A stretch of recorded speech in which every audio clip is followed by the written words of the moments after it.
করোনার ভয়াবহতা দেখেছে পুরো বিশ্ব, যে ভয়াবহতা গ্রাস করেছিল আমাদের দেশেও। অতিমারির এই সময়ে মৃত্যুর মিছিলে যোগ হয়েছিল প্রতিনিয়ত আপনজন। কখনো এমন পরিস্থিতি তৈরি হয়েছিল আপনজনদেরকে সৎকার করার জন্যও উপযুক্ত মানুষ খুঁজে পাওয়া যাচ্ছিল না। ঠিক সেই সময় কিছু সাহসী মানুষ তাদের জীবনের মায়া উপেক্ষা করে এই সমস্ত মৃত মানুষদের পাশে দাঁড়িয়েছিল তাদের স্বজনদের, পাশে দাঁড়িয়েছিল অভুক্ত মানুষের। সেরকমই একজন সাহসী মানুষকে নিয়ে আমাদের আজকের পর্ব। সুপ্রিয় দর্শক, আমি মরু ভাস্কর মাই স্টোরির নতুন একটি পর্ব নিয়ে আবারও আপনাদের সামনে। আজ আমাদের সাথে স্টুডিওতে উপস্থিত আছেন পটুয়াখালীর কলাপাড়া থেকে আগত মোহাম্মদ মোজাম্মেল হক মিন্টু। আমরা তার মুখ থেকেই শুনবো সেই সময়ে তার অভিজ্ঞতাগুলো। মিন্টু, কেমন আছেন? জি আলহামদুলিল্লাহ ভালো আছি। আপনি ভালো আছেন? জি, আমি ভালো আছি। মিন্টু, আপনি করোনার সময়ে যে সেবামূলক কাজগুলো করেছিলেন, এই অনুপ্রেরণা আপনি পেলেন কিভাবে? এটা বলতে গেলে পিছন থেকে বলতে হবে, মানে একবারে আমার থেকে যে আমি এটা আসলাম কিভাবে। আমি একটা হোটেল বয় ছিলাম। হোটেল বয়টারও ওটাই ছিল আমার, মানে সাংসারিক খুব অভাব ছিল এক সময়। এমন একটা সময় আমরা খেতে পারতাম না, মানে খুব অভাব ছিল। মানে এটা কোন সময়? মানে এই সময়টা আমি তখন ছোট মানে ছোট বলতে আমার বয়স 6-7 এরকম হবে। আচ্ছা, ছোট। তখন থেকে আমরা খেতে পারতাম না, 3 দিন 4 দিন না খেয়ে থাকতাম, এরকম একটা অবস্থা ছিল আমাদের। মানে আপনার বাবা মা কি বেঁচে ছিলেন তখন? হ্যাঁ, আমার বাবা মা এখনও বেঁচে আছেন। আমার বাবা যে কাজ করতেন ওটা থেকে আমাদের 6 ভাই বোন ছিলাম, তো আমাদের সংসারটা চলতো না আর কি, এরকম একটা অবস্থা ছিল। মনে করেন মাঝে মাঝে খুদের যে লাতা হয় না, ছোট ছোট খুদ, চালের যে খুদগুলো হয়, ওগুলো ওগুলো খাইতাম আমরা। দেখা যাচ্ছে একবেলা রান্না করে, যে তখন কিন্তু এরকম বিদ্যুৎ ছিল না, তেমন একটা বিদ্যুৎ ছিল না। আমরা ওই কেরাসিন তেল থেকে কফি জ্বালাইতো মানুষ, বাতি জ্বালাইতো, কিন্তু আমাদের বাতিটা জ্বালানোর মতো কোনো ছিল না। রাতে হচ্ছে যখন চাঁদের আলো পড়তো, ওখানে বসে খেতাম সেই খুদের লাতা। তো এর সাথে কোনো তরকারি থাকতো না বা কিছু থাকতো না, অনেক ওটা খাওয়ার জন্য লবণও থাকতো না অনেকটা সময়, মানে এমনটা কষ্ট ছিল। তো কষ্টটা, ওই কষ্টে থাকার পরে ছোটোবেলায় যখন 7-8, তখন আমার বাবা মা আমাকে দিয়ে দিছে গরু রাখার জন্য। 300 টাকা স্যালারিতে, মাসে 300 টাকা স্যালারিতে আমাকে গরু রাখার জন্য এক বাড়িতে দিয়ে দিছে, রাখাল হিসাবে। তো তখন ওই মানে গরুর সাথে আমি পারতাম না, পেরে উঠতাম না, মানে যেমন বড় বড় গরু ওগুলো রাখতে হতো। তারপর রাখতাম ওখান থেকে দুপুরে খেতাম আমরা। আমি দুপুরে ওই বাসায় খেতাম, সন্ধ্যা হলে রাতের খাবারটা নিয়ে আসতাম বাসায়। আমার 2টা বোন থাকতো, ভাইরা বড় বড় যে যার মতো করেছিল, মা থাকতো, এদের জন্য নিয়ে আসতাম। যখন মানে একজনের খাবারে কি আপনারা এরকম 4 জন খেতে পারতেন? যেইভাবে সম্ভব হতো আর কি, তখন ওটা ভাগ ভাগ করে খেতাম, মানে এমনটা অভাব ছিল, খুবই অভাব ছিল। আর তখন আপনাদের ভাই বোনদের মধ্যে কেউ স্কুলে যেত না? হ্যাঁ যেত, আমার বড় ভাই আগের আমলে সে হচ্ছে আইএ পাস করছে, উনি চাকরি করতো, কিন্তু চাকরি করে যে স্যালারিটা পাইতো ওই আমলে সেই আমাদের সংসার চলতো না। উনি গোপালগঞ্জে চাকরি করতো অনেক দূরে। পরে আপনি ভাই বোনের মধ্যে কততম? আমি হচ্ছি 5 নম্বরে। আচ্ছা। আর আমার ছোট একটা বোন আছে। ভাই বোন সবাই এখন বিয়ে হয়ে গেছে। তো আমি ওই টাইমে যখন গরু রাখতাম, তখন আমার পরার মতো কোনো কাপড় ছিল না। আমার বাবা যে কিনে দেবে এরকম কোনো সাধ্য ছিল না। মানুষে অনেক সময় আমাকে দিত, যে ছোটো ছোটো কষ্ট করতাম, এগুলো পরতাম।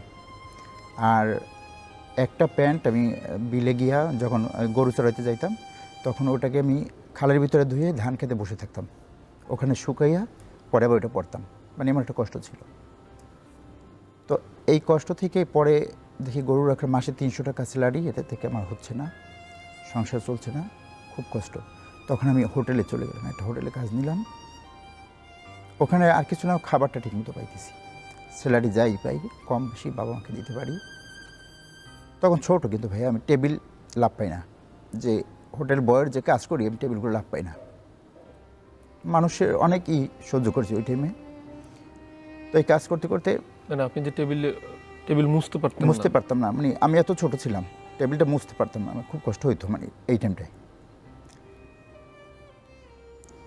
আমি আর আমার ছোটো বোন একসাথে স্কুলে যাইতাম। তখন আমি ক্লাস 1 পর্যন্ত পড়াশোনা করছি। রোল খুব ভালো ছিল, কিন্তু পড়তে পারিনি সংসারের অভাবের জন্য। পরে একটা হোটেলে কাজ নেই, ওই হোটেলটা আমি বেশ প্রায় 12-13 বছর কাটাই দিছি। মানে ওই হোটেলটা কি আপনাদের ওখানে ছিল নাকি? আমাদের ওই কলাপাড়াতেই ছিল।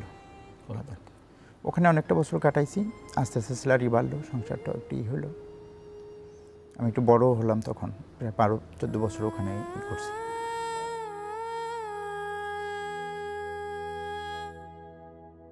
তারপরে আস্তে আস্তে করে আর কি আমার বন্ধুটা বিয়ে দিলাম, বাইরে সবাই বিয়ে করলো।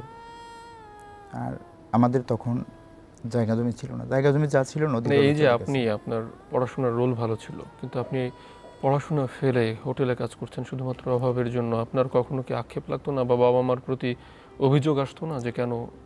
আসতো না এই জন্যই, কারণ আমি দেখতাম তখন খুব কষ্ট। আর মাকে আমি প্রচণ্ড ভালোবাসি, এখনও মা আমার সাথেই আছে।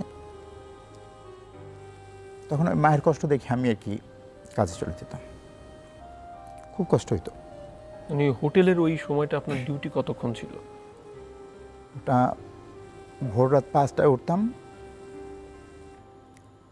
সন্ধ্যা 4টা, বিকেল 4টা হলে ছুটি দিত 2 ঘন্টা, আবার রাত্রে 11টা পর্যন্ত থাকতাম ওই টাইমটা। কয় টাকা স্যালারি ছিল? ওই প্রথমে ছিল 600 টাকা। 600 টাকা দিয়ে আমি প্রায় 18,000 টাকা পর্যন্ত স্যালারি পাইছি, মানে আমার বয়সটা ওখানে কাটাইছি, হোটেলের বয়সটা। মানে 600 টাকা দিয়ে শুরু আপনার, হ্যাঁ শেষ করলেন 18,000 টাকা? জি, 18,000 টাকা। তো 18,000 আপনার কাজ কি ছিল? শুধু টেবিল মোছা? শুধু টেবিল। প্রথমে ছোট ছিলাম তখন টেবিল মুছতাম, আর যখন বড় হলাম তখন টেবিল খাওয়াইতে পারতাম আর কি। আমি খাবার পরিবেশন করতাম, মানুষকে খাবার দিতাম। কখনো এই যে টেবিল মুছতে যে বা খাবার পরিবেশন করতে যে প্লেট গ্লাস এগুলো ভেঙে যায়নি? হ্যাঁ, অনেক ভাঙছে। এই যে আমার হাত কেটে গেছে, দেখেন হাতটা বাঁকা, কিন্তু এই যে এইখান আঙুলটা থেকে বাঁকা? এটা বাঁকা, এখান থেকে কেটে গেছে এই পর্যন্ত। গ্লাসে যখন ধুতাম তখন, মানে গ্লাস ধোয়ার সময় ভেঙে? গ্লাসের মধ্যে হাত দিয়ে এরকম ধুতাম তো, হ্যাঁ। ওই ভাঙা এই কেটে গেছে, তারপর রকটা? হ্যাঁ, এখানে কেটে গেছে। তো এই কষ্টের মধ্যে পার করছি। যখন 18,000 টাকা স্যালারি হয়েছে তখন আমার সংসারটা খুব ভালো চলে, কিন্তু নিজস্ব কোনো জমি, তখন জমি ছিল কিন্তু ওই জমি হচ্ছে নদীগর্ভে চলে গেছে। পরে মোটামুটি আমার বোনদের বিয়ে দিয়ে দিলাম, আমারও বয়স হলো, আমার বাবা মা আমাকে বিয়ে করালো। এর মধ্যেই তো লকডাউন চলে আসছে। মানে আমি 18,000 টাকা যে স্যালারি। না, আমি আপনার জার্নিটা আর একটু জানতে চাই যে আপনি 600 টাকা থেকে শুরু করে 18,000 টাকায় এলেন, এটা তো একটা লম্বা টাইম, 14 বছর। জি, এই 14 বছর আপনার মানে পরিবর্তনগুলো কিভাবে হলো ধীরে ধীরে? আমি ধীরে ধীরে যখন কাজ একটু ভালো করতাম তখন আর একটু বেতন বাড়াইতো, প্রত্যেক মাসে একটু বাড়াইতো। যখন আমি এখন রান্না করতে পারি, তারপরে টেবিল খাওয়াইতে পারি, সেই ক্ষেত্রে আমার বেতনটাকে মানে এখন এসে আপনার বাড়ছে। ওরা গায়েটায় হাত তুলতো না বা মারতো না? অনেক সময় মালিকরা মারতো না, কিন্তু কাস্টমাররা মারতো। অনেক সময় দেখা গেছে কেউ মাংসের টুকরা চাইলে একটা হাড্ডি বেশি পড়লে গায়ে উঠে চড় মারতো, এটা আমাকে দিলি কেন। মালিকটা তেমন মারতো না। ওটা তো আপনার তো কোনো দোষ ছিল না ওই হাড্ডিটা পড়ার জন্য। দোষ বলতে আমার তো দোষ ছিল না, আমার তো হচ্ছে মালিক যেটা করবে সেটা আমি বিক্রি করব। তো ওই ক্ষেত্রে যদি আমি একজনকে দেই, সে যদি বলে যেটা আমাকে চেঞ্জ করে দাও, সেটা সম্ভব। সে চেঞ্জ না বলে যদি মারে, আমাকে মারছে, এরকম অনেকই মারছে, আমাকে হাড্ডিয়ালা মাংসটা দিলি কেন। মাঝে মাঝে মন চাইতো যে চলে দিই হোটেল থেকে, এই কাজ করব না, কিন্তু যখন চলে যেতাম তখন দেখতাম বাসায় ওপর।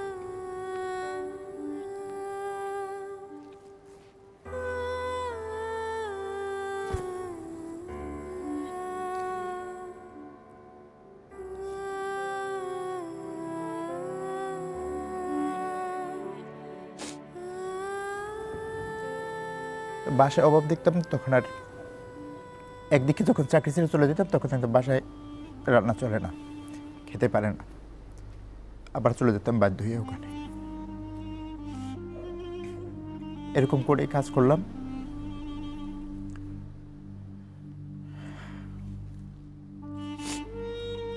কথা আসে না ভাইয়ের মুখ থেকে, কারণ কষ্টের কথা তো।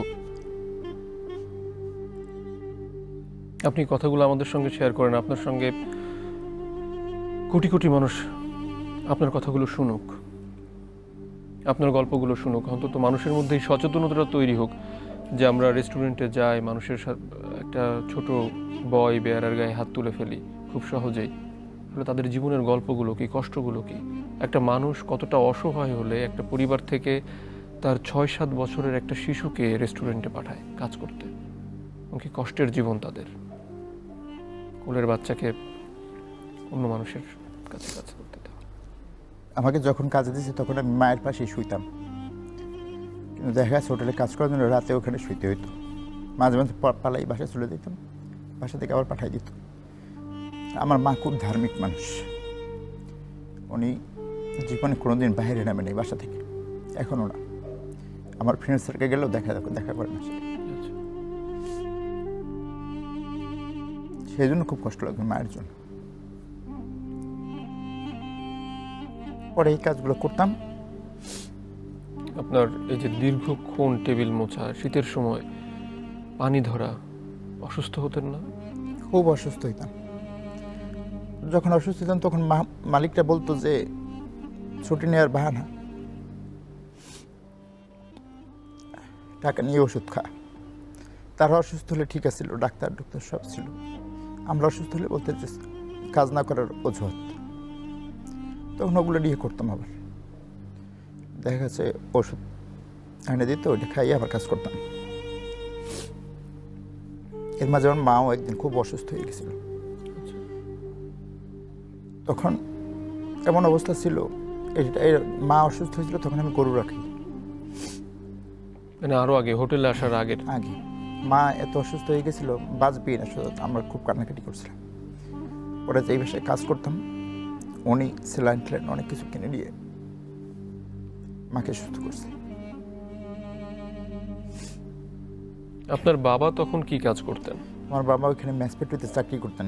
তো ম্যাচ ফ্যাক্টরিটা অনেক আগে ধ্বংস হয়ে গেছে, এরপর থেকে বাবা আর কিছু করে না, এখনো বাবা কিছু করে না। উনি একটু শৌখিন মানুষ ছিলেন। তো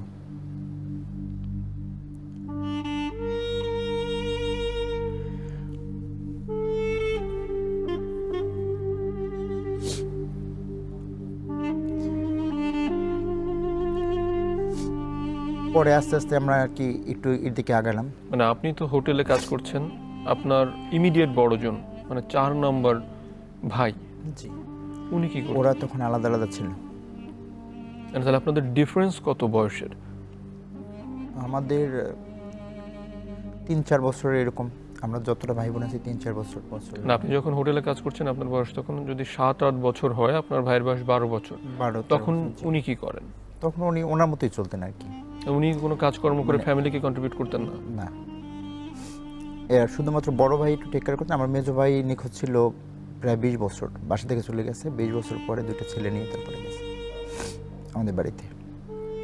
আমি যখন ছোট তখন চলে আসছে। 20 বছরে কোনো খোঁজ ছিল না, সে আছে না নাই, জীবিত না মৃত, এরকম কোনো খোঁজ ছিল না। 20 বছর পরে 2টো ছেলে নিয়ে তারপরে বাড়িতে গেছে। আর তারপরের জন? আর বড়জন উনি আমাদেরকে একটু টেক না, বড়জন তো গোপালগঞ্জ চাকরি করতেন বললেন। জি। মেঝোজন 20 বছর পরে এলো, সেজো? হ্যাঁ, সেজোটাই মানে এদিক সেদিক থাকতো, ওর মতো থাকতো তখন। তারপরের জন? তারপরের জন হচ্ছে বোন। বোন? জি, তারপরে আমি, এরপরে বোন। বোনের বিয়ে হয়ে গেল কত বছরে? বোনের বিয়ে হয়েছে আমার আর প্রায় 20 বছরের মতো, 15-20 বছর এরকম হবে। মানে আপনার বয়স তখন কত যখন আপনার বোনের বিয়ে হয়? তখন আমার বয়স প্রায় 15 মতো। হোটেলে কাজ করেন তখন? জি, তখন হোটেলে কাজ করি। তার মানে আপনি 7 বছর বয়সে পুরো সংসারের দায়িত্বটা আপনার ঘাড়ে পড়লো? জি, ওইখান থেকে আমার আর লেখাপড়া হয়নি। আর আমি লেখাপড়া না, আপনার বাবাকে কেউ কি কিছু বলতো না, বা আপনারা বলতেন না ভাই বোনরা যে আমরা এই অবস্থায় কেন আছি? বলতো, অনেক সময় বললেও দেখতাম যে বাবা অক্ষম ছিলেন। বাবা ভারী কাজ করতে পারতেন না, মানে শারীরিকভাবে উনি অক্ষম ছিলেন। মানে আমরা জানি যে ম্যাচ ফ্যাক্টরি বা বিড়ি বা সিগারেট ফ্যাক্টরিতে চাকরি করলে মানুষের শারীরিক যে সক্ষমতা, ফুসফুস বা অন্যান্য যন্ত্রগুলো বিকল হয়ে যায়। জি, এরকম ছিল। সে ভারী কোনো কাজ করতে পারতো না, সেজন্য তার আর করা হয়নি। সে হচ্ছে খাবার পাইলে খাইছে, না পাইলে না, এরকম ছিল অবস্থা। তারপরে কি হলো? আপনার বোনের বিয়ে দিয়ে দিলেন? তারপরে বড় বোনের বিয়ে দিয়ে দিলাম, ছোট বোনেরও বিয়ে দিয়ে দিলাম। আমি হোটেলে থাকতি। এর পুরো অ্যারেঞ্জমেন্ট কি আপনি করলেন? হ্যাঁ, এদের বিয়ে আমি দিছি দুজনকে। মানে আপনার ওই বড় দুই ভাই কোনো দায়িত্ব নেননি? আমার একদম বড় যে ভাই, সে মানে আমাদের সংসারটা তখন চালাতো, বিয়ের পরে সে আলাদা হয়ে গেছে, তখন আর সে দায়িত্ব নেয়নি। তার ওই স্বল্প বয়সে তো নিজের সংসারে সেজো চালাতে ভাই পারে তো না। সেও দায়িত্ব নেয় নাই, মেজো ভাই তো ছিলই না বিয়ের সময়, সে তো নিখোঁজ ছিল। আমার আয় দিয়ে আমি যেভাবে হয় ওদেরকে বিয়ে দিছি, ভালো আছে এখন আলহামদুলিল্লাহ, খুব ভালো আছে। আমার ছোট বোন যে অবস্থাতে আছে, তারা প্রায় 20-25 জন কর্মচারীও খাটায় এখন। বাবা। তাদের হোটেল আছে, তারপরে জুতার দোকান আছে, বরগুনা তালতলিতে বিজনেস করে, খুব ভালো আছে। বড় বোনও খুব সুখে আছে, তার গ্রামে বিয়ে হয়েছে, স্বামী সন্তান নিয়ে খুব ভালো আছে। মানে যে কষ্টটা করেছেন সৃষ্টিকর্তাকে অসংখ্য ধন্যবাদ যে এরকম একটা সুসময় দেখাচ্ছে। খুব ভালো আছে আলহামদুলিল্লাহ, আমার বোনেরা খুব ভালো আছে এখন। আগে কষ্ট করছে কিন্তু এখন খুব ভালো আছে। তারপরে আপনি বিয়ে দেওয়ার পরে আপনি কি করলেন? বিয়ে দেওয়ার পরে তো আমি ওই হোটেলেই কাজ করতে লাগলাম। তখন আপনি স্যালারি কত পান? তখন আমি প্রায় 12,000 টাকার মতো, আমি যখন বিয়ে দিয়েছি তখন 12,000 টাকার মতো স্যালারি হয়েছে আমার। ওকে, তার মানে আপনি তখন যে টাকা পান আপনাদের দুইজন আপনারা সংসারে? মা বাবা আমি আর বোন, বিয়ে দেওয়ার পরে আমরা তিনজন ছিলাম। তিনজন? জি, তিনজন ভালোভাবে চলে যাওয়ার কথা। তিনজন ভালোভাবেই চলছি, আমরা ভালোভাবেই চলছি, কিন্তু কোনো আমাদের ওইখানে জায়গা জমির দাম খুব কম ছিল, কিন্তু আমরা কিনতে পারিনি তখন। মানে কারণটা কি? কারণটা হচ্ছে এই যে তখন আমার আয় দিয়ে সংসারটা চলছে, তো বাবা তো কর্মঠ ছিল না, সেক্ষেত্রে কি আমাদের আর জায়গা জমি কেনা হয় নাই। মানে আপনি কি এরকম কোনো চেষ্টা করেননি যে আপনার বাবাকে একটা ছোটখাটো দোকান করে দেওয়া বা একটা ওই টাইমটা- ভ্রাম্যমাণ দোকান করে দেওয়া? ওই টাইমটা মাথায় এটা আসে নাই। এখন একটু জমির জন্য খুব আফসোস হয় যে হাট একটু জমি কিনতে পারতাম। তখন জমি ছিল 2,000-3,000 টাকা, তাও কিনতে পারিনি, তখন সেরকম কামাইও হয় না। 2-3 হাজার টাকা কি শতাংশ না কাঠা? আর ওই এক কড়া ছিল 3%, 3%। 3%, যেটা এখন আমাদের ওইখানে 10 লাখ টাকাও পাবে না। ওইখানে 2-3 হাজার টাকা ছিল এরকম, তখন থেকে আমরা কিনতে পারিনি। আর আমাদের গ্রামে যে জায়গাটা ছিল ওটা নদীগর্ভে চলে গেছে, এখন চর জাগছে, কিন্তু ওটা ধানই কোনো জায়গা না, সেই জন্য আমরা ওই জায়গাটা বিক্রি করে দিছি। মানে ওই যে মহিষ চড়াই বা চড়াই এরকম যে যে- চরগুলা? জি, এই যে দল হয়, হ্যাঁ, হ্যাঁ, হ্যাঁ। দল হয়, এছাড়া আর কোনো ধানি জায়গা না, যেন আমরা ওটা বিক্রি করে দিছি। 10% ছিল, ওটা বিক্রি করে দিছি। বিক্রি করে এখন বর্তমানে চাল ডাল ঘরে রাখছি, এই যে অসহায় মানুষদের যে খাবার দিই এ নিয়ে। তো এর মাঝখান থেকে আমি হোটেলে যখন এই লাইনটা আসছি, এই যে এই এদের দেখাশোনা করছি, যখন মেন্টালি পেশেন্ট যারা, লকডাউন জুড়ে। আমরা এই জায়গাটায় আসবো। তার মানে আপনার তো জমি বিক্রি করে দিলেন, তাহলে এখন আছেন কোথায়? এখন আছি মাটি ভাড়া দিয়ে, আমরা আগেই মাটি ভাড়া দিয়ে থাকতাম। আমার বাসা ছিল গ্রামে, আমাদের মৌডুবি, ওইখানে চর অঞ্চল, তো ওইখানে জমি ছিল, কিন্তু আমার বাবা চাকরি করছে কলাপাড়ায়, আমার দাদা চাকরি করছে কলাপাড়াতে, এই জন্য আমরা ওই যেখানে চাকরি করছে ওইখানের মাটিতে ঘর তুলে থাকতো। আচ্ছা। কিন্তু ওইটা যে বন্ধ হয়ে গেছে, এখন ওই মাটির ভাড়া দেওয়া লাগে, আসে 300 টাকা করে ভাড়া দেওয়া লাগে ওই মাটির এখন। মানে একটা জমি আপনারা ভাড়া নিয়ে ঘর তুলে আছেন? ঘর তুলে আসি। তাহলে আপনি বলছিলেন যে আপনার বিয়ের ঘটনাটা শুনে। আমার বিয়েটা বাবা মা দেখে শুনে বিয়ে করেছে, আলহামদুলিল্লাহ ভালো আছি। আচ্ছা। সে খুব টেক কেয়ার করে, মানে আমি যে মেন্টালি পেশেন্টদের নিয়ে কাজ করি, সে বাসায় বসে রান্না করে দেয়, আমি ওদেরকে নিয়ে। আচ্ছা, আপনি করোনার সময় আপনি একটা বড় ভূমিকা পালন করছিলেন, এই কর্মকাণ্ডর শুরুটা বলছিলেন যে একদম শুরু থেকে, তাহলে ওইটা শুরুটা কখন থেকে হলো? এটা শুরুটা হচ্ছে যে আমি হোটেলে কাজ করতাম, তো অনেকে দেখতাম যে দরজার কাছে গিয়া ভাত চায়, দুগ্গা আমার দুগ্গা ভাত দিবেন, দুগ্গি দিবেন, কিন্তু অনেক সময় ব্যবসা ক্ষেত্রে অনেকের দেওয়া সম্ভব হতো না। আমি এটা মালিকদের দোষ দিব না, কারণ একজনের দিলে আরেকজনের দিতে পারতো না, তাদের ব্যবসার ঠিক রেখা, তখন ওইটা আমার মনে কষ্ট দিত। এক হচ্ছে আমার বাসা থেকে যে মা কষ্ট করছে খাবারে, বোন কষ্ট করছে, ওই কষ্টটা মনের ভিতরে নাড়া দিত সবসময়।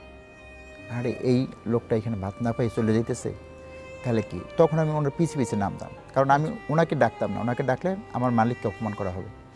আমি ফেরত দিছি, একটা কর্মচারীতে ডাইকে খাওয়াইতেছে, এই জন্য ওনাকে ডাকতাম না, আমি পিছিয়ে নামতাম, নামে ওনারে অনেক সময় জিজ্ঞাসা করতাম আপনি কি ভাত খাবেন, কারণ বাবা দুটো ভাত খেতেছিলাম, তো পাশের হোটেলে দিয়ে আসতাম যে ওনাকে ভাত খাওয়ান, বিল যে কটা হয় আমি দিয়ে দেবো, পরে ওনারা খাওয়াই দিত।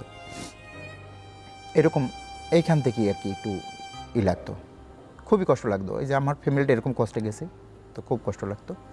লাগার পরে এটা আপনার কত বছর বয়স থেকে শুরু করলেন? এটা প্রায় তখন প্রায় 20-এর মতো হয়ে গেছে। আপনার আর বয়স? ওই যে টুকিটাকি খাবারটা এটা আমি আগে থেকেই দিতাম, আমার 20-এর আগে আমি হোটেলে যখন কাজ করতাম তখন থেকেই দিতাম টুকিটাকি 2-1 জনে মাঝে মাঝে খাওয়াইতাম। আর যখন 20-22 হয়েছে বয়স, হুম। তখন তখন দেখলাম যে অনেক অসহায় মানুষ আসে এরকম খাবার চাইতে, অনেক অসহায়, কিন্তু অনেক সময় দেয় না, দূর দূর করে তাড়াই দেয়। কিন্তু ওইটা আমি দেখতাম, কিন্তু মনে কষ্ট লাগতো যে হ্যাঁ এই মানুষটা আসলে কি খাইতে পারবে, এখানে তো পাইলে না অন্য কোথাও পাবে কি না, এরকম একটা চিন্তা ভাবনা ছিল। এই চিন্তা ভাবনা থাকার ক্ষেত্রে এর মাঝেই লকডাউন চলে আসছে, যে করোনা মহামারীর জন্য লকডাউন চলে আসছে। তো লকডাউন চলে আসছে পরে আমি একদিন চিন্তা করলাম যে আমি এদের একবেলা খাবার দেবো একদিনের মানে জন্য। করোনার লকডাউন আসা মানে তো হচ্ছে আপনার রেস্টুরেন্ট বন্ধ হয়ে যাওয়া।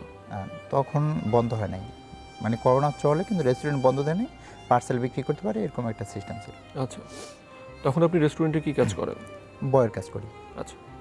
তো বয়ের কাজ করি, তখন থেকে একদিন আমার মাথায় আসছে যে শুক্রবারে আমি ছুটি নেব। শুক্রবারে ছুটি নিয়ে আমি কলাপাড়ায় মেন্টালি যত পেশেন্ট আছে পৌরশহরের মধ্যে এদেরকে একটু পরিষ্কার করব। মানে অনেক সময় হোটেলের সামনে খাড়াই তো খুব গন্ধ আসতো এটা কি করোনার সময় মনে হলো? করোনার সময়।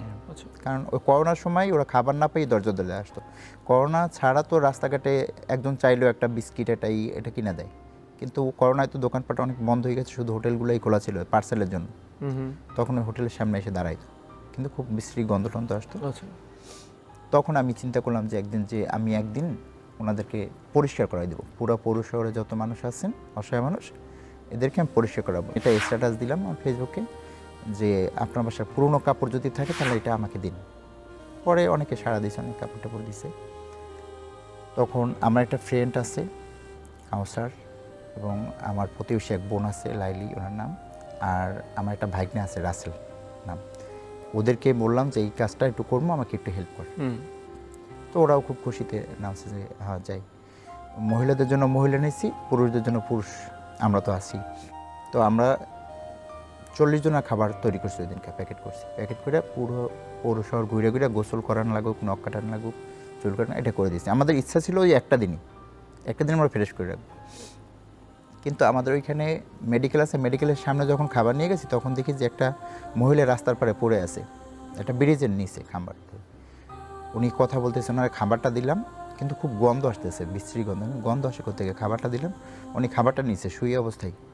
তাহলে গন্ধ আসে কোত্থেকে, পরে আমি একটু ওনার দেখলাম এই শরীরটা ঢাকা একটা কাপড় দিয়ে, আমি কাপড়টা একটু জাগাইলাম, দেখলাম যে ওনার পায়ের গোড়ালিটা একবার পয়সা গেছে ওইখানে মনে হয় হাজার হাজার পোক কিলবিল করতেছে।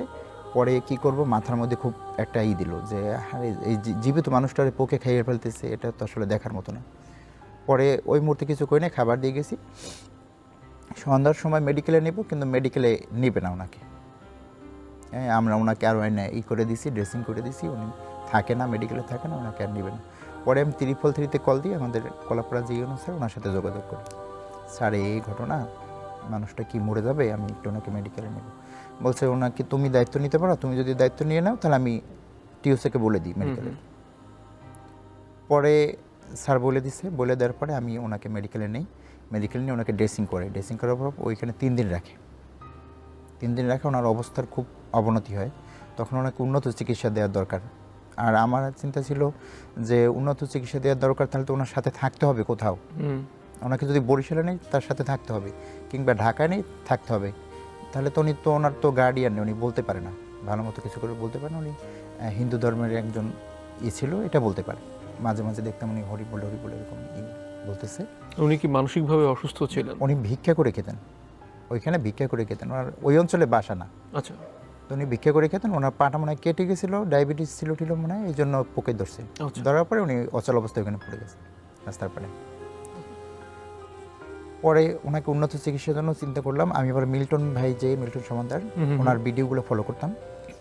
তো ওনার সাথে আমি যোগাযোগ করি, ভাইয়া এরকম উনি মেন্টালি পেশেন্ট না, কিন্তু উনি শুধু একটাই, উনি মুখ থেকে সব কিছু বলতে পারে না, আর ওনার পাটা পোকে খেয়ে ফেলছে, এখন কি করব, যদি আপনার ওখানে দিয়ে যাই তাহলে ট্রিটমেন্টটা মনে হয় চলবে। ওনার সাথে আমি আলাপ করি, উনি আলাপ করার পর আপনি নিয়ে আসেন। মিল্টন ভাই কিন্তু আমাদের শোতে ছিলেন। জি, আমি দেখছি ওনার শোটাও দেখছি। পরে বলছে ঠিক আছে, এটা নিয়ে আসেন। পরে আমি ওনাকে আমাদের ইউনো স্যারকে জানাই, স্যার আমি ওনাকে ঢাকায় নিয়ে যেতে চাই, ঢাকায় নিয়ে দিয়ে আসবো, এরকম ভালো একটা আছে। বলছে ঠিক আছে মিন্টু, তুমি ব্যবস্থা করো, তোমার যা লাগে আমি করবো। তখন 11,000 টাকাতে অ্যাম্বুলেন্স ভাড়া করি ওইখান থেকে এখানে নিয়ে আসার জন্য, আমার বেতনের টাকা দিয়া। পরে স্যার আবার মানে জিজ্ঞাসা করছে মিন্টু কত টাকা খরচ গেছে, আমি স্যার 15-16 হাজার টাকার মতো গেছে ওনাকে টোটালি করতে। তখন স্যার আমাকে 10,000 টাকা দিয়ে দিয়েছে স্যার ওনার বাবদ। আর তখন ওনাকে আমি নিয়ে আসি, ফজরে আজান দিছে, তখন আমি মিল্টন ভাইয়ার সামনে, আশ্রমের সামনে। পরে তারা আসতে সকালে, আসার পরে ওনারা ভিতরে নিচ্ছে, ওনাকে নিয়ে পরিষ্কার করে রাখছে। তো আমার তখন থাকার জায়গা ছিল, সারা তো জার্নি করছি, অ্যাম্বুলেন্স চলে গেছি। তখন গাজীপুরে আমার একটা ফ্রেন্ড আছে, তো আমি বলছি ভাইয়া তাহলে আমি একটু গাজীপুরে যাই, ওইখানে আমার ফ্রেন্ডের বাসায় গিয়ে থাকি। আমি আমার ফ্রেন্ডের বাসায় গেছি, যে সারা রাত্র করছি। তো আমি একটু ঘুমের মতো পড়ে গেছি, 12টা 12:30 বাজে। তখন আমাকে এখান থেকে ফোন করছে যে আপনি মিন্টু? আমি জি। আপনি ঢাকা আছেন না চলে গেছেন? আমি আসি ভাইয়া, কী সমস্যা? আপনার পেশেন্ট মারা গেছে। এখন ওই সময় তো করোনা চলে। জি, ওই সময় খুব করোনা চলে। এরপরে ওনার লাশটা নিয়ে কি আপনি ফেরত গেলেন? না, ওনার লাশটা আমি নিয়ে যাইনি, ওনার লাশটা মিল্টন ভাইয়ের সমাহিত করছেন। ওনার সমাহিত করে দেওয়া? জি, ওনারা সমাহিত করছেন। পরে আমি মানে খুব মনে কষ্ট নিয়ে পরের দিন চলে গেলাম এখান থেকে। তো এখান থেকে যাওয়ার পরে মনের মধ্যে খুব এই যে মানুষটা মরে গেল, ওকে আমাকে অনেকে আবার খেপাইতেছে, ওইখানে পড়েছিল ভালো ছিল, তুই নিয়ে গেলি কেন? নিয়ে তো মাইরে ফেলাইছো, এই করছো সেই করছো, মানে অনেকে অনেক বাজে কথাবার্তা। একটা ভালো কাজ অনেকে সহ্য করতে পারে না অনেক সময়। তো আমি ওইটা কেয়ার করতাম না। তখন থেকে আমি চিন্তা করলাম যে তখনও কিন্তু আমার হোটেলের কাজটা কন্টিনিউ। তখন আমার দুপুরে খাবারটা দিতে পারি না, সন্ধ্যায় দিতে পারতাম। 4টা থেকে আমার 7টা পর্যন্ত ছুটি থাকতো, ওই টাইমটায় আমি খাবার দিতে চাইতাম। মানে এই 4টা থেকে 7টায় আপনি কাদের খাবার দিতেন? এই যে অসহায় মানুষগুলো, ওই যে খাবারের যে ব্যবস্থা করছিলাম, 4টা থেকে 7টা আমার ছুটির টাইম থাকতো, এই টাইমটায় আমি খাবারগুলো দিতে পারতাম। মানে ওরা রাতেরও না দুপুরেরও না, এরকম মাঝে বরাবরই একটা খাবার দিয়ে আসতাম। কারণ দুপুরে যাইতে পারি না কাজের জন্য, আর রাত্রেও যেতে পারি না তাও কাজের জন্য, ওই ছুটির টাইমটা আমি অনেক সময় দিতাম। তো এই ঘটনার 3-4 দিন পরেই একদিন রাত মনে হয় 11টা-12টা বাজে, তো আমার হোটেল থেকে ছুটি নিয়েছি আমি। আমার পরিবর্তে একজনকে রেখে গেছি, লকডাউনে ঘোষণা দিয়েছে হোটেল বন্ধ থাকবে ডাইরেক্ট। আচ্ছা, তখন আর পার্সেল থাকবে না, একদিন পর হোটেল বন্ধ হবে। তো আমি ছুটি নিয়েছি, আমার পরিবর্তে একজনকে রেখে গেছি আর বলছি যে ও তো আছে, তাহলে কালকে যেহেতু দোকান বন্ধই হবে, কালকে আমি এসে দোকান বন্ধ করে দেবো। দোকান বন্ধ করে একটা পরিষ্কার পরিচ্ছন্ন ব্যাপার আছে। তো ওই রাতেই আবার ইউনুস স্যার আমাকে ফোন দিছে, মিন্টু কুয়াকাটা থেকে একজন মেন্টালি পেশেন্ট আসছে কলাপাড়াতে, ওনার পাটা ভেঙে গেছে, পায়ের হাড়টা ভেঙে গেছে, তুমি কি একটু যাইতে পারবা? বরিশালে নেওয়া লাগবে। বলছি স্যার যাইতে পারবো, যেহেতু আমার চিন্তা কালকে বাদে দোকান বন্ধ হয়ে যাবে, তাহলে আমার সময় আছে, যেহেতু আমার পরিবার তো একজন আছে। পরে আমি ওনাকে নিয়ে বরিশালে যাই, বরিশালে গিয়ে 3 দিন রাখি ওখান থেকে পাকা প্লাস্টার করে আবার ওনাদের সাথে পরামর্শ করে কলাপাড়া মেডিকেলে নিয়ে যাই, ওইখানে 2 মাস রাখি। 2 মাস উনি ওই পা ভাঙা নিয়ে রাস্তায় বের হয়ে যেত, আবার কোলে করে নিয়ে দিয়ে আসতাম, আবার হুইল চেয়ারে করে নিয়ে দিয়ে আসতাম। আমি যেদিন না যেতাম ওদিন এসে ব্রিজে, আমাদের এখানে হাসপাতালের সামনে ব্রিজ আছে, ব্রিজের নিচে এসে বসে থাকতো। আবার আমি যে যখন একটু বলতাম হুইল চেয়ারটা ধরতাম, তখন ওইটা বসতো, আবার দিয়ে আসতাম। এরকম 2 মাস। এখন খুব ভালো আছে, রাস্তায় চলে। তখন এই হোটেল কয়েকদিন বন্ধ রেখেই আবার খুলছে। তো আবার যখন খুলছে তখন আমি একদিন ডিউটিও করছি, তখন মহাজন আমারে কইলো, তার শ্যালকেরে রাখছে কাজের জন্য। তখন আমারে কইলো যে লকডাউন তো বেচা কিনা খুব কম, তাহলে এক কাজ করো, তুই কয়দিন বাসায় থাক, একটু বেচা কিনা বাড়লে আমি তোর নিয়ে নেব। যাক, আমিও ভালো, আমারে তারা তুইলেও দেয় নাই, আমিও চলে দিই নাই। আমার ছুটি দিছে কয়দিনের ছুটি দিচ্ছে। পরে এখন দেখি আমার আর ডাকে না। আচ্ছা, তারা এই কাজ করে। আমাদের মহাজনের শ্যালক আছে, তারপরে তার বোনাই আছে। কিন্তু এযাবৎ আর একটা কথা আছে, আমি কিন্তু 30 বার ব্লাড দিয়েছি এযাবৎ মানুষের, আমার শরীর থেকে ব্লাড 30 বার হয়েছে। গত মাসেও আমি ব্লাড দিছি। 3 মাস অন্তর আমার ব্লাড না দিলে আমার শরীর ভালো লাগে না। আচ্ছা। তো আমার মহাজনার আম্মা, সেও অসুস্থ, তারও ব্লাড নিতে হয়, তারও 2-3 বার আমি ব্লাড দিছি। এটা আসলে আমি এইভাবে বলি না যে আসলে দিয়া কথাটা বললা, এরকম না। কিন্তু যেহেতু বেলার দিছি, আমি যারে বেলার দিই তার সাথে কিন্তু আমার বেলারের একটা সম্পর্ক আছে, অবশ্যই। একটা সম্পর্ক আছে। আর আমি অনেক দিন ওইখানে কাজ করি, সেটাও একটা আছে যে আমি ওটা পুরানোর মানুষ। আমি 2 দিন বাইরে থাকলে তো সমস্যার কিছু না, নিজের পরিবারের মতোই আর কি। কিন্তু আমাকে হঠাৎ করে জানাই দিল যে বেচা কিনা খুব কম, এখন তো আর লোক লাগে না, আমাদের লোক আছে, লাগলে জানাবো না। আমার আর জানায় না, তাদের হোটেল চলে, আমার আর জানে না। এরপরে একদিন আবার ফোন করে আমার কইলো যে এখন তো মানবিক কাজ করো, এখন তো আর অভাব হয় না, চাল ডাল সাহায্য টাহায্য আসে। লকডাউন জুড়ে আবার ইউনো স্যার, আমাদের যে কেউ পড়ে যে ইউনো স্যার, উনি চাল ডাল এগুলো আমাদের দিত। আচ্ছা। অনেক সময় যে আমি এদের খাবারের ব্যবস্থা করি, যেন চাল ডাল দিত। এখন তো সব জায়গা দিয়ে সব কিছু পাও, এখন তো আর মনে হয় হয় না, কিন্তু আমরা তো এত স্যালারি দিয়ে পোষাইতে পারি না, আমাদের কম বেতনের একজন লোক লাগবে। তাহলে তোর কি 450 টাকা দিলে কি হবে পার ডে? Per day. আমার স্যালারি কিন্তু 600 টাকা, 550 টাকা মূল স্যালারি। এরপরে আপনার 50 টাকা খরচ টরচ নিয়ে 18,000 টাকার মতো খাওয়া দাওয়া। সেখান থেকে আমাকে বলতেছে 450 টাকা দিয়ে দিলে কি তুই কাজ করবি? তাই এই কথাটা তো না রাখার মতোই কথা, যে এটা বললে তো হয়তো আসবে না। তখন আর আমি বলছি না, তো আমার পরিবার তার একজনের নিয়ে নিছে, আরেকজনের নিচে এখন তাদের দোকান চলতেছে। কিন্তু আমি খুব কষ্টের মধ্যে এখন করতেছি, মানে ওদের খাবারই হিমশিম খেয়ে যাই, কিন্তু আমি ভাবছি এই খাবারটা ছাড়বো না, এই খাবারটা আমি দিয়ে যাবো যতদিন থাকবো। কারণ মানুষ মরণশীল, এখন হচ্ছে কোন দিন মরে যায় এটা কোনো নিশ্চয়তা নেই।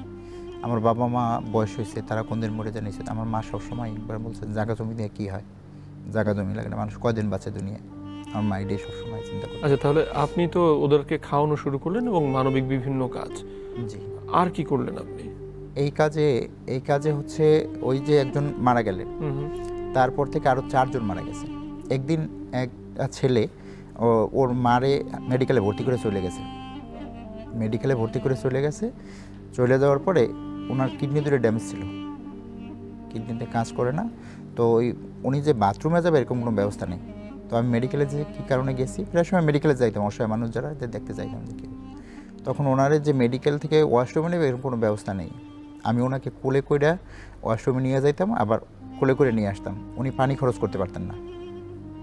আমার সাথে একজন মহিলা ডাক দিতাম, ওইখানে যারা আয়া আছে এরা সাথে যাইতো, ওনাকে আমি ওই ওয়াশরুমে নিতাম বা ওয়াশরুম থেকে আনতাম।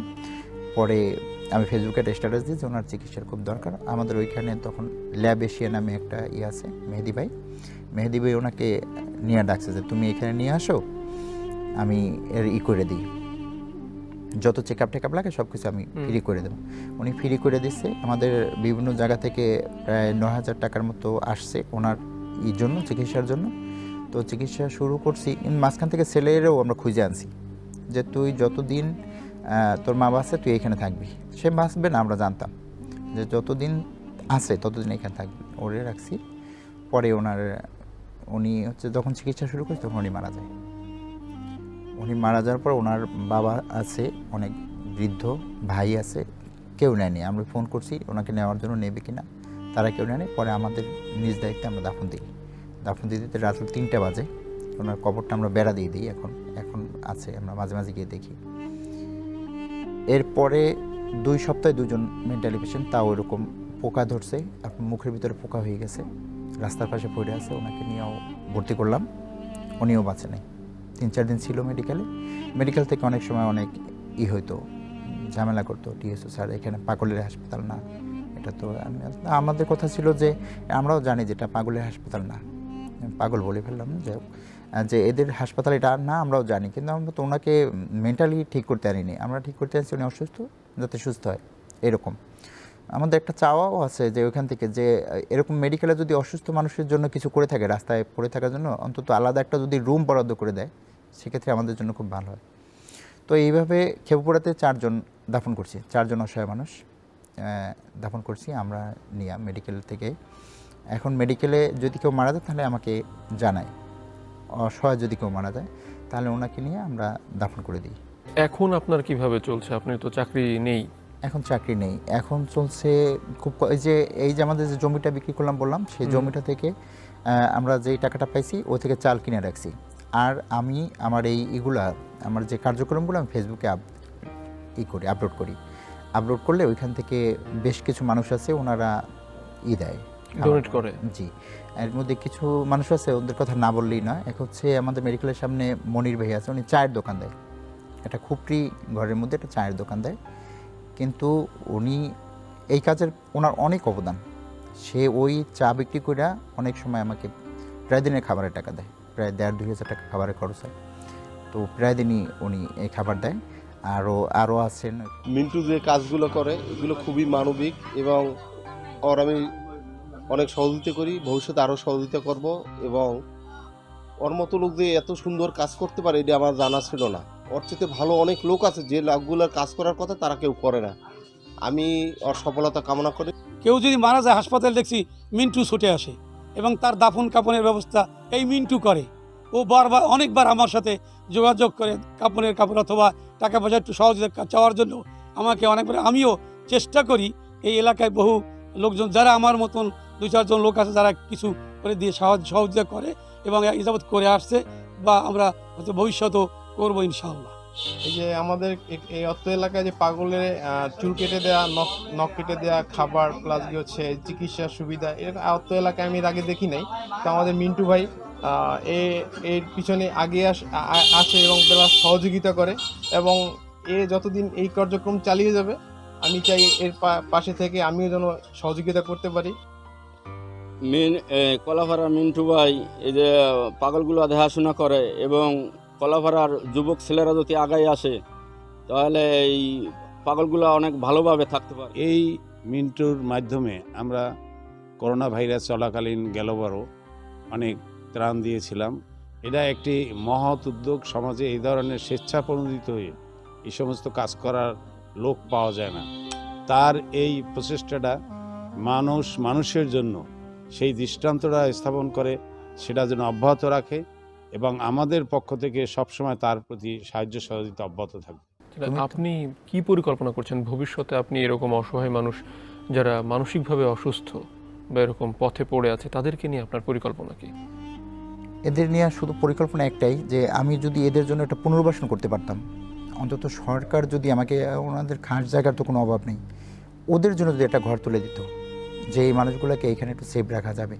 এমনও আছে কেপুপাড়াতে উলঙ্গ অবস্থায় হাঁটে মহিলা পাগল, কিন্তু ওনাকে আমরা লাজ দরজা ফেলাইয়ে কাপড় পরাই দিই অনেক সময়, কিন্তু দেখা যাচ্ছে বাবা হাঁটে, ভাই হাঁটে, ছেলেরা একসাথে হাঁটে, দেখলে অনেক সময় লজ্জা লাগে, কিন্তু দেখাও হাঁটতে হয়, কিন্তু আমরা ওইটা দেখে পারি না। আমরা অনেক সময় কাপড় পরাই দিই, কিন্তু পরবর্তীতে আবার সেই ওরা তো বোঝে না। কিন্তু এদের জন্য যদি একটা পুনর্বাসন করা যায়, যে এখানে যদি একটা আশ্রমের মতো থাকে, তাহলে হয়তো বা সেই মানুষগুলোকে ওইখানে রাইখা আমাদের আরও কর্মী বাড়াই আমরা এটা একটু করতে পারতাম, ভালোভাবে রাখতে পারতাম। তো এটা আমাদের বলছিল, আমাদের কলাপাড়ায় আরও একজন আছে, যেমন রাজন টেলিকম নামে একজন আছে, উনিও খুব ভালো হেল্প করে। উনিও বলছিল যে এরকম যদি হয় তাহলে তো খুব ভালো হয়। তারপরে দুলাল সাহেব আছেন, ওনারা ভালো টাকা আর কি। আপনি প্রশাসন থেকে বা রাজনৈতিক দল থেকে কিরকম সাহায্য সহযোগিতা? রাজনৈতিক দল থেকে এখন পর্যন্ত কারো চোখে আমি পড়ি নাই এরকম মনে হয়। একমাত্র আমাদের কেপুপাড়াতে ইউনো স্যার যিনি আছেন, ওনার চোখে পড়ছি, উনি যথেষ্ট হেল্প করেন। কিন্তু এছাড়া কোনো রাজনৈতিক ব্যক্তিত্ব মনে হয় যে আমাকে কখনোই কোনো ডোনেশন করে নাই, আর কোনোভাবেই মানে আশ্বাসও দেয়নি যে মিন্টু আজকে তুমি আমার কাছে আইসো বা কিছু করো, আসে নাই। কিন্তু সাধারণ যারা আছেন, যারা মুদি দোকানি, মুরগির দোকান, তারপরে এই দোকান, এরা আগাই আসে। যেমন এই আমি প্রত্যেক সপ্তাহে মুরগি কিনি, যে দোকান থেকে আলম ভাই আছেন, উনি প্রত্যেক শুক্রবার মুরগি ফিরিয়ে দিয়ে দেন, বলছে শুক্রবারের মুরগির টাকা লাগবে না, বাকি দিনের টাকা লাগে। আপনার দিনে কি পরিমাণ মুরগি লাগে একদিন খাওয়াতে গেলে? একদিনে প্রায় 3 থেকে 4 কেজি লাগে, কারণ আমরা 30 জনের খাবার করি, আমাদের বেশি বাড়াই নেই, 30 জনের খাবার করি।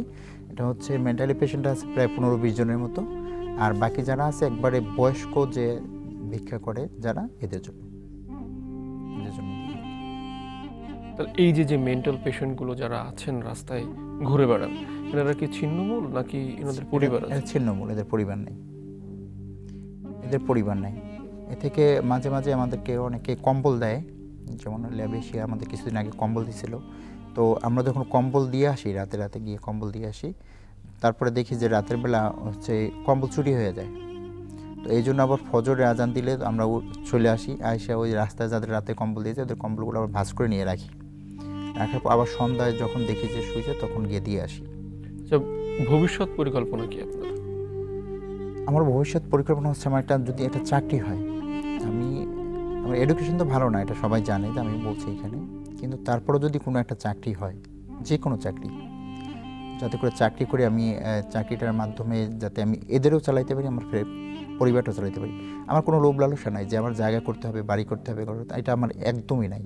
আমার শুধু এই একটাই মনের মধ্যে পীড়া দেয় যে এই মানুষগুলো যদি একটু ভালো থাকে, এই মানুষগুলোকে যদি এক মুঠো খাওয়াইতে পারি, আর এইটাই এখানে সার্থকতা। আর এরকম আর কিছু নেই, কিছু আমার নাই। তারপরেও সরকার থেকে আমার ইউনূস স্যার বলছিল যে আমাকে একটা ঘর দিবে জমি সহ, মনে হয় আসেনি এখনো, আসলে হয়তো বা দিবেন। আমরা প্রত্যাশা করি আপনার এই ছোট ছোট ইচ্ছাগুলো পূরণ হোক, আপনি একটি সুন্দর ঘর পান, এই অসহায় মানুষগুলোর পাশে আপনি সারা জীবন থাকেন, কাজ করেন।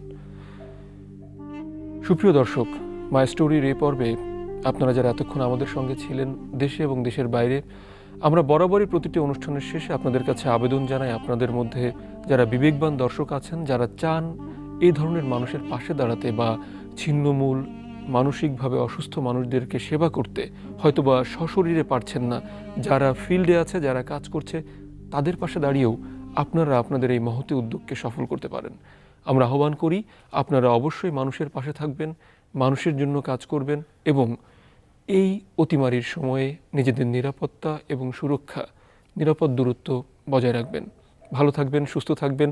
আবারও দেখা হবে মাই স্টোরির নতুন কোনো পর্বে। সে পর্যন্ত আমি মরু ভাস্কর আজকে বিদায় নিচ্ছি।